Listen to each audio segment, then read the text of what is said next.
ദേവിയാസ് kitchen റെസിപ്പീസിലേക്ക് സ്വാഗതം. ഇന്ന് ഞാൻ ഒരു തീയലാണ് ഉണ്ടാക്കുന്നത്, നമ്മുടെ കൊഞ്ചു തീയൽ.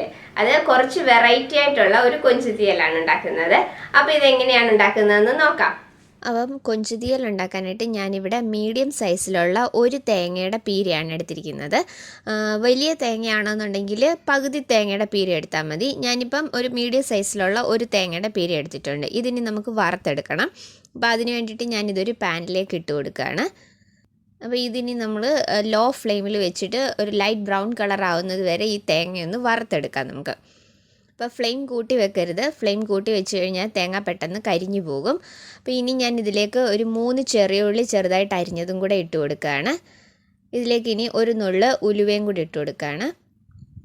അപ്പോൾ ഇതിനി നമ്മൾ ഒരു ലൈറ്റ് ബ്രൗൺ കളർ ആവുന്നത് വരെ ലോ ഫ്ലെയിമിൽ വെച്ചിട്ട് വറുത്തെടുക്കാം.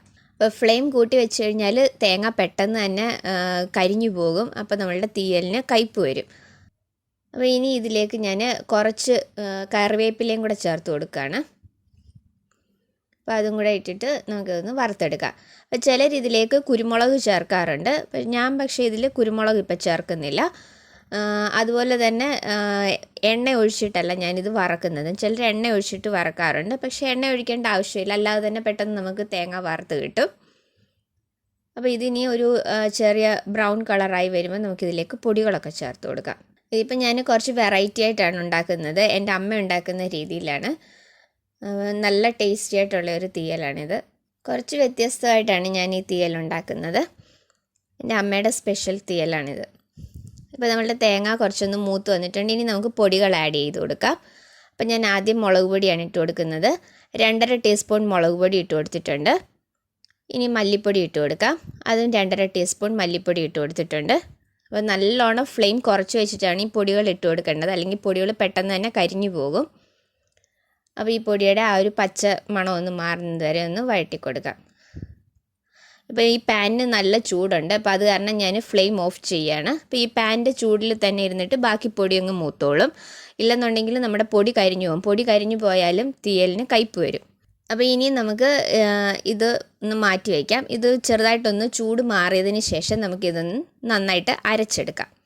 അപ്പോൾ ഇതിനി ചൂട് മാറുന്ന സമയം കൊണ്ട് നമുക്ക് കൊഞ്ചും കൂടെ ഒന്ന് വേവിച്ചെടുക്കാം. അപ്പോൾ അതിന് വേണ്ടിയിട്ട് ഞാനിവിടെ 1/2 കിലോ കൊഞ്ചാണ് നന്നായിട്ട് ക്ലീൻ ചെയ്തെടുത്തിരിക്കുന്നത്. അപ്പോൾ ഇതിനി നമുക്കൊരു മൺചട്ടിയിലേക്ക് ഇട്ട് കൊടുക്കാം.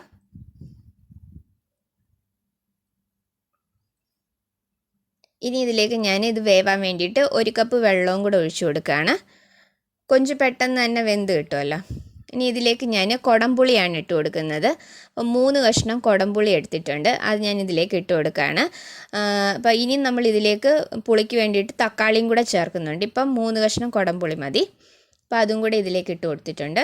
ഇനി ഇതിലേക്ക് ഞാൻ 1 ടീസ്പൂൺ മുളക് പൊടി ഇട്ട് കൊടുക്കുകയാണ്. 1/4 ടീസ്പൂൺ മഞ്ഞൾപ്പൊടി. ഇനി ആവശ്യത്തിനുള്ള ഉപ്പും കൂടെ ഇട്ട് കൊടുത്തിട്ട് നമുക്ക് നന്നായിട്ട് മിക്സ് ചെയ്തിട്ട് ഈ കൊഞ്ചൊന്ന് വേവാനായിട്ട് വയ്ക്കാം. ഇതൊന്ന് പകുതി വെന്ത് കഴിഞ്ഞതിന് ശേഷം നമുക്കിതിലേക്ക് മുരിങ്ങിക്ക ചേർത്ത് കൊടുക്കണം. അപ്പോൾ ഇതിനി നമുക്ക് അടച്ചു വെച്ച് പകുതി ഒന്ന് വേവിച്ചെടുക്കാം. അപ്പോൾ കൊഞ്ച് പെട്ടെന്ന് തന്നെ വെന്ത് കിട്ടും. അപ്പോൾ ഇത് അടച്ചു വെച്ച് നമുക്കിത് പകുതി കുക്ക് ചെയ്തെടുക്കാം. അപ്പോൾ കൊഞ്ച് ഞാൻ ഇങ്ങോട്ട് മാറ്റി വെച്ചിട്ടുണ്ട്. അപ്പോൾ ആ സമയം കൊണ്ട് നമുക്ക് ഉള്ളിയും കൂടെ ഒന്ന് വഴറ്റിയെടുക്കാം. അതിന് വേണ്ടിയിട്ട് ഞാനിവിടെ ചെറിയ ഉള്ളിയാണ് എടുത്തിരിക്കുന്നത്. ഇതിപ്പോൾ ഞാനൊരു 35 എണ്ണം എടുത്തിട്ടുണ്ട്. നീളത്തിലൊന്ന് കീറി വെച്ചിരിക്കുകയാണ്. അപ്പോൾ ചെറിയ ഉള്ളിയാണ് തീയലിന് കൂടുതൽ ടേസ്റ്റ്. ഇതിനിയും ക്ലീൻ ചെയ്യാൻ മടിയുള്ളവരാണെങ്കിൽ ഇതിന് പകരം സവാള ചേർത്താലും മതി. പക്ഷേ സവാളയെക്കാളിലും ടേസ്റ്റ് കൂടുതൽ ചെറിയ ഉള്ളിയാണ്. അതുകൊണ്ടാണ് ഞാൻ ചെറിയ ഉള്ളി എടുത്തിരിക്കുന്നത്. ഇതൊരു 35 എണ്ണം എടുത്തിട്ടുണ്ട്. അപ്പോൾ ഇതിനി നമുക്കൊന്ന് വഴറ്റിയെടുക്കാം. അപ്പോൾ അതിന് വേണ്ടിയിട്ട് പാൻ ഒന്ന് ചൂടായി കഴിയുമ്പോൾ നമുക്കതിലേക്ക് വെളിച്ചെണ്ണ ഒഴിച്ചു കൊടുക്കാം. ഞാൻ 1 ടേബിൾ സ്പൂൺ വെളിച്ചെണ്ണ ഒഴിച്ചിട്ടുണ്ട്. അതിലേക്ക് നമുക്ക് ഈ ഉള്ളി ഇട്ട് കൊടുക്കാം.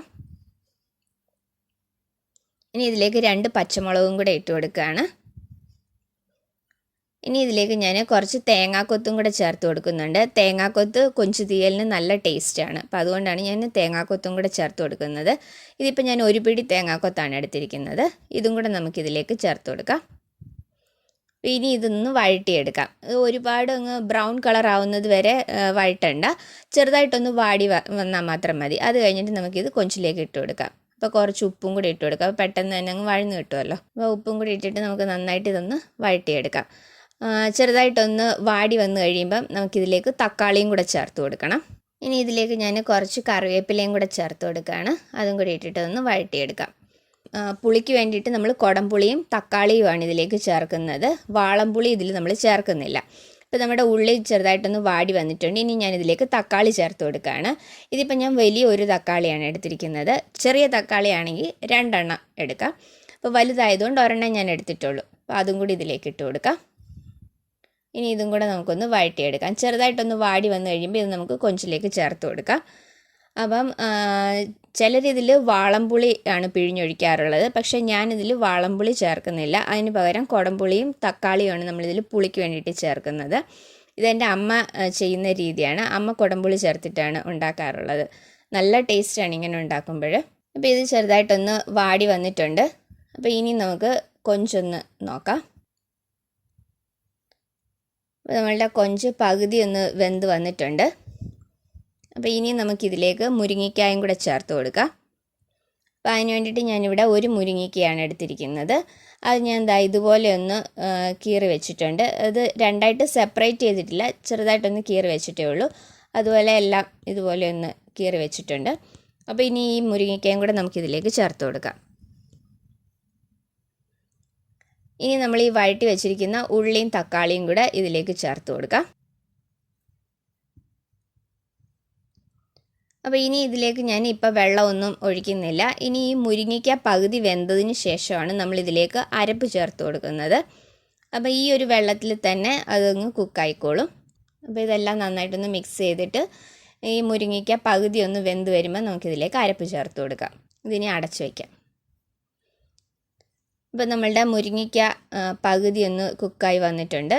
ഇനി നമുക്കിതിലേക്ക് അരച്ച് വെച്ചിരിക്കുന്ന അരപ്പും കൂടെ ചേർത്ത് കൊടുക്കാം. അപ്പോൾ ഇതാ ഞാൻ അരപ്പ് നന്നായിട്ട് അരച്ചു കൊണ്ടുവന്നിട്ടുണ്ട്. അപ്പോൾ ഇനി ഇതും കൂടെ നമുക്കിതിലേക്ക് ചേർത്ത് കൊടുക്കാം. അപ്പോൾ അരപ്പും കൂടെ ചേർത്ത് ഇനി നമ്മളിതെല്ലാം കൂടെ നന്നായിട്ടൊന്ന് മിക്സ് ചെയ്തെടുക്കുകയാണ്. ഈ കഷ്ണങ്ങളിലൊക്കെ നന്നായിട്ട് അരപ്പൊന്ന് പിടിച്ച് വരണം. അപ്പോൾ നന്നായിട്ട് ഇതൊന്ന് മിക്സ് ചെയ്തതിന് ശേഷം നമുക്ക് ഗ്രേവി എത്ര ആണോ വേണ്ടത് അതിനനുസരിച്ചുള്ള വെള്ളവും കൂടെ ചേർത്ത് കൊടുക്കാം. ഞാനിവിടെ ഇപ്പം ഒരുപാട് ഗ്രേവിയിലല്ല ഉണ്ടാക്കുന്നത്. അപ്പോൾ ഞാൻ ആ മിക്സിയുടെ ജാറിൽ തന്നെ കുറച്ച് വെള്ളം ഇതിലേക്ക് ഒഴിക്കുകയാണ്. അപ്പോൾ കൂടുതൽ ചാറായിട്ട് വേണ്ടവർ, കൂടുതൽ ഗ്രേവി വേണ്ടവർ അതിനനുസരിച്ച് കുറച്ച് കൂടുതൽ വെള്ളം ഒഴിച്ചോണം. ഞാനിപ്പം ഒരുപാട് ചാറിലല്ല ഇവിടെ വെക്കുന്നത്. എന്നാൽ ഒരുപാടങ്ങ് കട്ടിയായി പോവുകയും ചെയ്യരുത്. ഞാനൊരു ഇത്തിരി വെള്ളവും കൂടി ഇതിലേക്ക് ഒഴിച്ചു കൊടുക്കുകയാണ്. മൊത്തത്തിൽ ഞാനൊരു 1.25 കപ്പ് വെള്ളം ഒഴിച്ചിട്ടുണ്ട്. അപ്പോൾ അതും കൂടെ ഒഴിച്ച് നന്നായിട്ടൊന്ന് മിക്സ് ചെയ്തിട്ട് നമ്മുടെ ഈ അരപ്പൊന്ന് കുക്കായി വരണം. അപ്പോൾ നല്ലോണം ഒന്ന് തിളച്ച് ഒരു 5 മിനിറ്റ് ഒന്ന് അടച്ചു വെച്ച് ഈ അരപ്പൊന്ന് കുക്ക് ചെയ്തെടുത്താൽ മതി. അപ്പോഴത്തേക്ക് നമ്മളുടെ ബാക്കി മുരിങ്ങയ്ക്കയും അതിൻ്റെ കൂടെ തന്നെ കുക്കായി വന്നോളും. അപ്പോൾ ഇതിനെയും അടച്ചു വെച്ചിട്ട് ഒരു 5 മിനിറ്റ് ഒന്ന് കുക്ക് ചെയ്തെടുക്കാം. അപ്പോൾ 5 മിനിറ്റ് കഴിഞ്ഞിട്ടുണ്ട്. അപ്പോൾ അത് നന്നായിട്ട് എണ്ണയൊക്കെ തെളിഞ്ഞ് വന്നിട്ടുണ്ട്. അപ്പോൾ നമ്മളുടെ അരപ്പും നന്നായിട്ട് വെന്തിട്ടുണ്ട്. അതുപോലെ തന്നെ മുരിങ്ങയ്ക്കയും ബാക്കി കുക്കായി വന്നിട്ടുണ്ട്. അപ്പോൾ ഞാൻ ഈ ഒരു ഗ്രേവിയിലാണ് ഇവിടെ എടുക്കുന്നത്. അപ്പോൾ കൂടുതൽ ഗ്രേവി വേണ്ടവർ ആദ്യം അതിനനുസരിച്ച് വെള്ളം ചേർത്താൽ മതി. ഇവിടെ ഇപ്പം ഞങ്ങൾക്ക് ഈ ഒരു ഗ്രേവിയിലാണ് കൊഞ്ച് തീയൽ ഇഷ്ടം. അപ്പോൾ അതുകൊണ്ടാണ് ഞാൻ ഇങ്ങനെ എടുത്തേക്കുന്നത്. അപ്പോൾ ഇനി നമുക്ക് ഇതിലേക്ക് കടുകും കൂടെ താളിച്ചൊഴിക്കാം. അപ്പോൾ കടുക് താളിക്കാനായിട്ട് ഞാനിവിടെ ഒരു പാൻ ചൂടാവാൻ വെച്ചിട്ടുണ്ട്. പാൻ ചൂടായി കഴിയുമ്പോൾ അതിലേക്ക് നമുക്ക് വെളിച്ചെണ്ണ ഒഴിച്ചു കൊടുക്കാം. 1 ടേബിൾ സ്പൂൺ വെളിച്ചെണ്ണ ഒഴിച്ചിട്ടുണ്ട്. ഇനി ഇതിലേക്ക് കുറച്ച് കടുകും കൂടെ ഇട്ട് കൊടുക്കാം. അപ്പോൾ കടുക് താളിക്കേണ്ടാത്തവർ ഇതിന് മുന്നിലത്തെ സ്റ്റെപ്പ് വെച്ച് നിർത്താം. കടുകും കൂടെ താളിച്ചൊഴിക്കുമ്പം നല്ലൊരു ടേസ്റ്റാണ്. അതുകൊണ്ടാണ് ഞാൻ അതും കൂടെ ചെയ്യുന്നത്. അപ്പോൾ കടുക് പൊട്ടി വരുമ്പോൾ അതിലേക്ക് നമുക്ക് ഉണക്കമുളകും കൂടെ ഇട്ട് കൊടുക്കാം. ഞാൻ ഉണക്കമുളക് ഇട്ട് കൊടുക്കുകയാണ്. അപ്പം മുളകൊന്ന് മൂത്ത് വരുമ്പം അതിലേക്ക് നമുക്ക് കറിവേപ്പിലയും കൂടെ ഇട്ട് കൊടുക്കാം. അപ്പോൾ ഇനി ഫ്ലെയിം ഓഫ് ചെയ്തിട്ട് ഈ കടുക് താളിച്ചതും കൂടെ നമ്മളുടെ തീയലിലേക്ക് ഒഴിച്ചു കൊടുക്കാം. ഈ കടുക് താളിച്ചതും കൂടെ തീയലിലേക്ക് ഒഴിച്ചിട്ട് ഇതെല്ലാം കൂടെ നന്നായിട്ടൊന്ന് മിക്സ് ചെയ്തെടുക്കാം. അപ്പോൾ ഇത്രയേ ഉള്ളൂ നമ്മളുടെ കൊഞ്ച് തീയൽ. നല്ല ടേസ്റ്റി ആയിട്ടുള്ള ഒരു തീയലാണ്. അപ്പോൾ ഈ രീതിയിൽ ഉണ്ടാക്കിയിട്ടില്ലാത്തവർ ഇതുപോലെ ഒന്ന് ട്രൈ ചെയ്യണം. അപ്പോൾ ഗ്രേവി കൂടുതൽ വേണ്ടവർ ആദ്യം അതിനനുസരിച്ച് കൂടുതൽ വെള്ളം ചേർത്താൽ മതി. ഇവിടെ ഇപ്പം ഞങ്ങൾക്ക് ഈ ഒരു ഗ്രേവിയിലാണ് ഇഷ്ടം. അതുകൊണ്ടാണ് ഞാൻ അത്രയും വെള്ളം ചേർത്തത്. അപ്പോൾ എല്ലാവരും ഇതൊന്ന് ട്രൈ ചെയ്ത് നോക്കണം. നല്ല ടേസ്റ്റി ആയിട്ടുള്ള ഒരു തീയലാണ്. നമുക്ക് ചോറിന് വേണ്ടിയിട്ട് ഈ ഒരു ഒറ്റ കറി മാത്രം മതി. അത്രയും നല്ല ടേസ്റ്റാണ് ഇതിന്. അപ്പോൾ എല്ലാവരും ഇതൊന്ന് ട്രൈ ചെയ്ത് നോക്കണം. ഈസി ആയിട്ട് തന്നെ ഉണ്ടാക്കാനും പറ്റുന്നതാണ്. അപ്പോൾ എല്ലാവരും ട്രൈ ചെയ്തിട്ട് നിങ്ങളുടെ അഭിപ്രായം എനിക്ക് കമൻസിലൂടെ അറിയിക്കണം. അപ്പോൾ വീഡിയോ ഇഷ്ടമായിട്ടുണ്ടെങ്കിൽ ലൈക്ക് ചെയ്യാനും ഷെയർ ചെയ്യാനും സബ്സ്ക്രൈബ് ചെയ്യാനും മറക്കരുത്. അടുത്ത വീഡിയോയിൽ വേറൊരു നല്ല റെസിപ്പി ആയിട്ട് കാണാം. താങ്ക്